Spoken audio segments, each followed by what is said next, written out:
সেই ঐতিহাসিক মাজার বায়েজিদ বস্তমি মাজারের দিকে যাচ্ছি।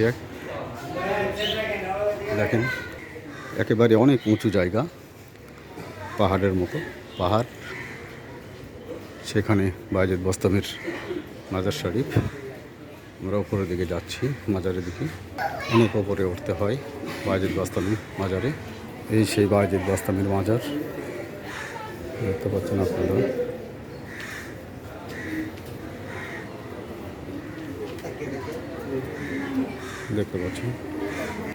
আপনারা দেখতে পাচ্ছেন মাজারে অনেক মানুষ ক্রস করছে। ভেতরের ভিডিওটা নেওয়া হয়তো ঠিক হবে না, তারপরেও দেখানোর চেষ্টা করছি আপনাদেরকে। অনেক মানুষের ভিড় এখানে। এখানে আবার অনেক সুতো বেচানো গাছে, জানেন এই সুতো দিয়ে কী হয়। মাজারের পূর্ব পাশ থেকে দক্ষিণ পাশে এসেছে, দেখতে পাচ্ছেন আপনারা।